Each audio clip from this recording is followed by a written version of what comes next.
Petrol? I still think that's Raging Bolt. All right. I'm going to put the prediction up. I don't fully know what either player is playing, but chat is pretty confident that the player on the right is playing Lucario. Maybe you guys saw the hand. I'm not convinced that's Lucario because Pokepad seems terrible in Lucario. It just didn't seem terrible, but it seems underwhelming. Like, Ultra Ball finds your Mega Lucario. Lucario's S tier deck. Jesse has one rotation testing session, and he just knows everything. I'm pretty sure it's Raging Ball on the left. Dude, look at that. Dude, what is that artwork? That Makuhita, bro. Okay, another Pokepad? It probably is Lucario. It is Lucario, okay. Bro, I skim City Leagues. I'm an expert now. True. All right, we got Mega Lucario with Hariyama. Kind of like the, I don't know, like, I don't want to say, like, traditional sounds kind of weird, but that is like go-to way to play the deck. I feel like there's been like a lot of Mega Lucario builds though that have come out of like looking at City League results. There's like a lot of different ways people are playing Mega Lucario that like don't involve Hariyama. Another Pokepad for Pokepad. I mean, I guess finding Hariyama is kind of good. I'm not gonna lie. Maybe it's just that Ultra Ball sucks. Maybe that's really the thing. It's like Ultra Ball kind of sucks. Well, we do see an Ultra Ball getting played here. To give up 2 Mega Lucarios, because we have a Carmine in hand. It's a pretty aggressive build of Lucario here with the Carmines. Maximum belt build as well. 4 Pad, 4 Gong, 2 Ultra Ball. Okay, I could see it. I could see it. So I'm sorry if I'm not if I'm allowed to ask this as a vegan, no offense, but if you don't care about post rotation, why are you streaming a post rotation tournament? Dude, you're vegan. You don't even have it, like, it doesn't matter. Why would you even ask a question? All right, lock in. Gravity Mountain, not gonna be relevant in the matchup. Into the Carmine. 2 Mega Lucario to the discard pile, but I'm sure plays plenty of Night Stretcher, so it shouldn't be a huge deal here. Also, what the heck? Do they only have 25 minutes? How do we go from 35-minute day 1 to 25-minute day 2? What the fuck? As a player, I would be pissed, bro. What? Give us 5, bro. Give us 30 minutes. They want urgency? Dude, they gave him 35-minute best of 1 yesterday. And now they chopped it down to 25? 15-minute top cut at this rate? Can you imagine if they actually did that? They just keep going less and less time. Shouldn't it be the opposite, if anything? It should just be one number. They should just pick a number that they want the players to have an expectation of playing at throughout a tournament, and they should have the players play that number. Dude, I would hate that if the format switched between, like, it's okay to have more, but getting less is like, I would hate that, to be honest. It's one thing to go like from best 2 out of 3 50 minutes into best 2 out of 3 75 minutes going to top cut. But if you're taking it, if we're getting less as we go deeper into the tournament, what the heck? All right, there's the turn 1 Cyrano here on the Raging Bolt side, or it could be some kind of, no, it is Raging Bolt. That means it's unlikely to see a turn 1 attack here. Does go for the Kangaskhan. I guess the Kangaskhan doesn't change. I mean, Kangaskhan's kind of easy to KO though.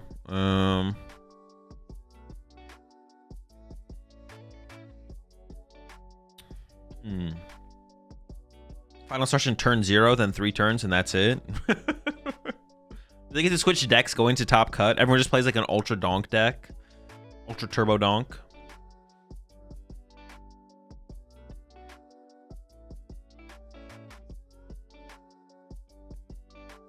If there are less people playing now, why would they get less time? Yeah, that as well. Like, the round should be like more efficient, right? I don't know, that's weird. All right. Getting the squad set up here. Man, this feels really weak, though. Imagine being like this kind of Raging Bolt deck in this kind of format, and you go second and you don't even attack turn 1. What is that question? No comment, no comment.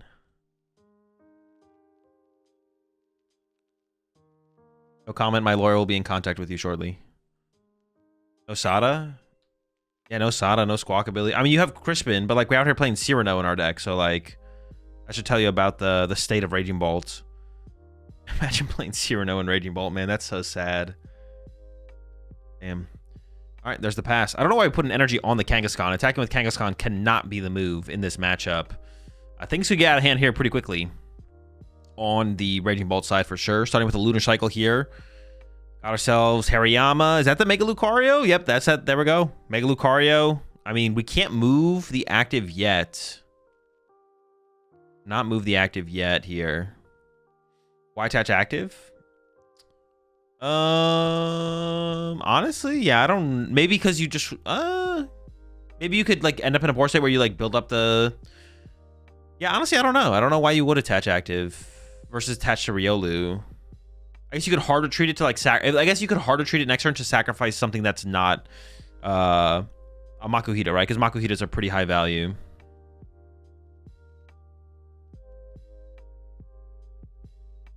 There we go. Attached to the Riolu. I guess you could want an energy in the discard pile for Night Treasure, right?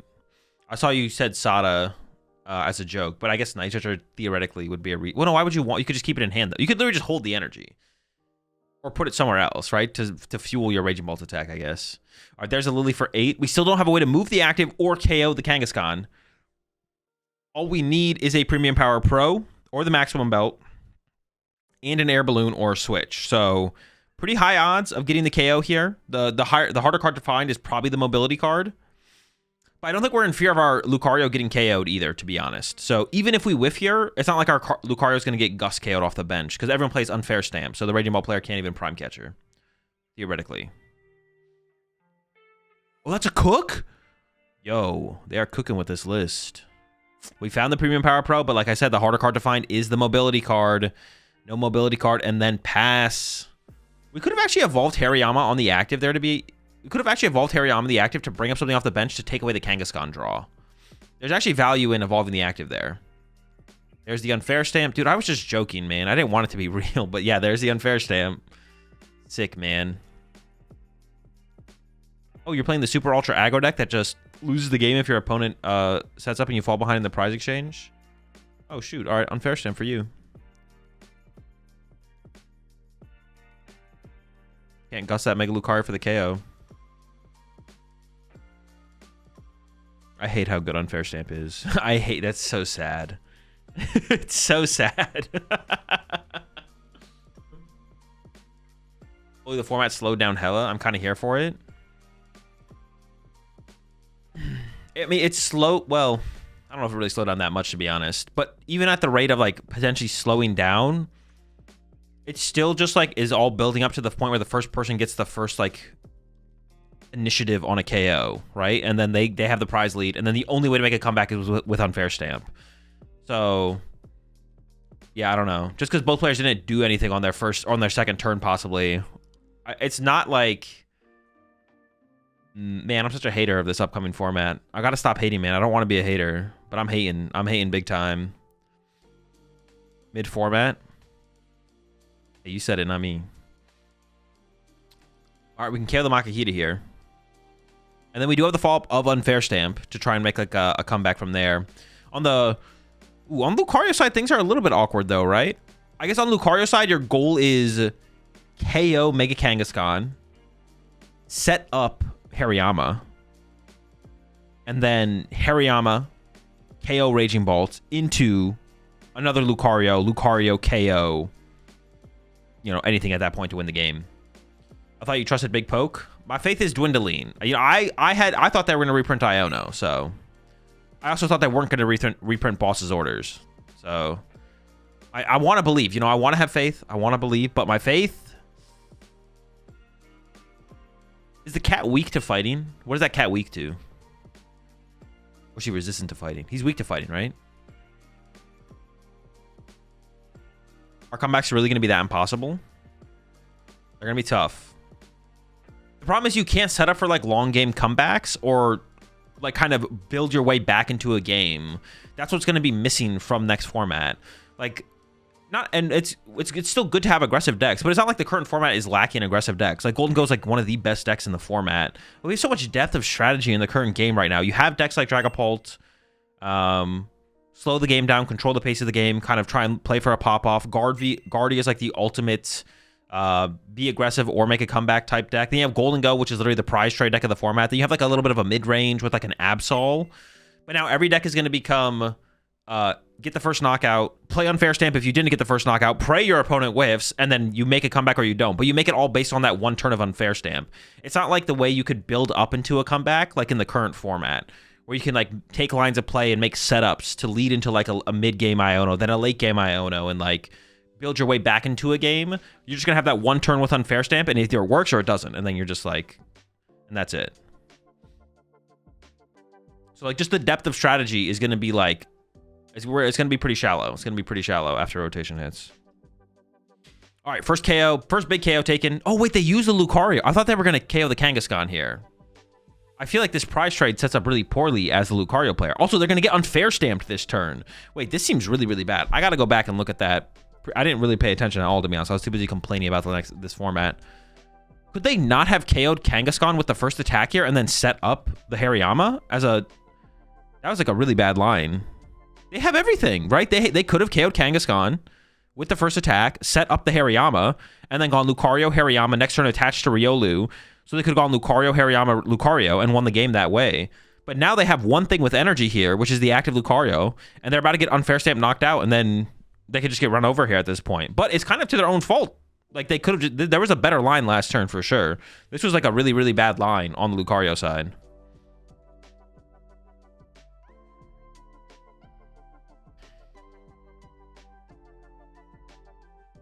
No energy and discard for Lucario?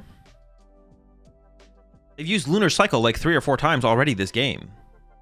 Why are you just out here lying? Also, they could let Lucario first attack. Wait, there's... I guess, have they cycled it? No, they have not cycled it with Night Stretcher 3 turns in a row. No. There's at least 2 fighting energy in the discard pile right now. Also, the Makuhita died with a fighting energy on the second turn.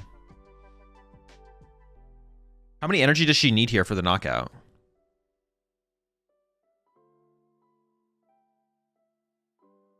They just didn't have a Mako available for gusting? No, they did. They had double Makuhita down last turn, right? Yeah, they had 2 Makuhita. They had 1 on the bench, 1 in the active last turn. The play was available. They had the play available. Oh, do we need to find like an area 0 here? Was it 70? No, we have knockout right now with 5, right? Just got to play the Unfair Stamp. Yeah, Unfair Stamp hits. Maybe could have burned a card or 2 more out of the hand there. I'm not sure. We get the KO. I guess that does use all the energy. That does use all the energy. But if there's no KO on the Lucario side, and it might be tough to put together a KO on the Lucario side next turn, as a Raging Ball player, you just need to take like a small KO next turn and then ramp up into maybe a bigger KO or a boss KO off the bench.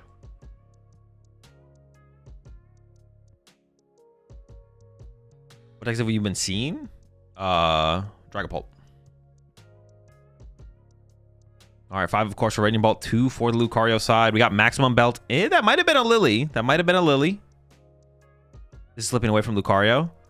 Yeah, I want to go back and look at that turn, to be honest. I'm pretty sure I'm right, and they had the whole lineup and just chose not to do it. But they had like a really solid line there, and then they just chose like the line where they just completely limited themselves to just like, if you KO me next turn, I probably lose. And then they got KO'd, or they're about to get KO'd. Ooh, we got the Trumpet as well here. Get an extra energy in play. That is going to be important for future KOs. We can also... This also means we can leave an energy on our Raging Bolt, which is a big deal here. We got Area 0 and Nest Ball. Yeah, probably just holding the hand makes sense. Here's where you'd like the Ultra Ball for Mew. Oh, wait, we could get Fez here. We could Area 0, Ultra Ball for Fez, draw 3 with Fez. I don't hate that, but they would have to sacrifice a boss. Oh, also Fez's prize, so good call.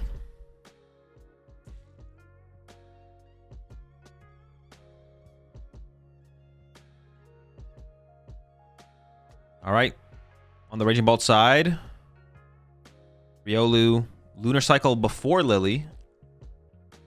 I feel like attach active, then Lily is better, no? Like almost guaranteed to draw an energy for Lunar Cycle. It's a pretty good draw, though. They got a Night Stretcher for the Mega. They got an energy as well, and then they had the Lily. So I think that... Wait.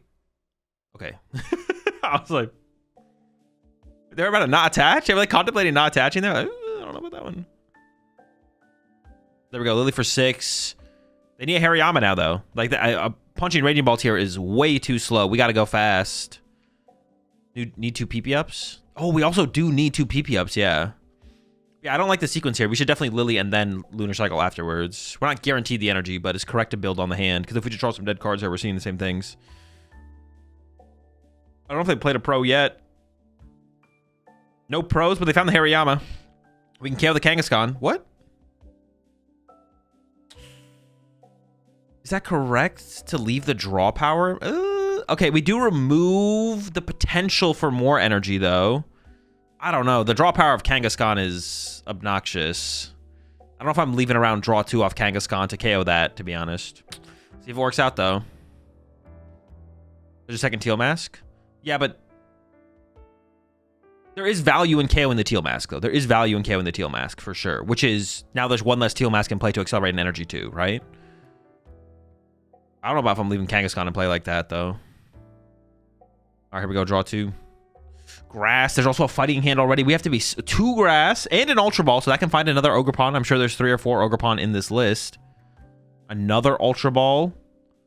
We've got to be so close to getting the 1 hit, if not already there. We have Fez in hand as well. What do we need? 5. Area 0 gets played. We have the Ogerpon, of course. So now we have 8 bench.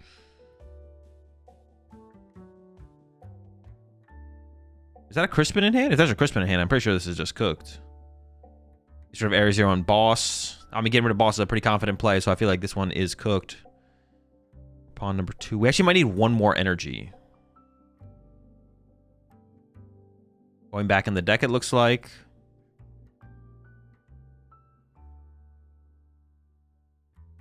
Oh, maybe not. We do have an Ultra Ball. We got a Fez. Oh, there is a Crispin. Oh, that is game, right? Yeah, I think that is just game.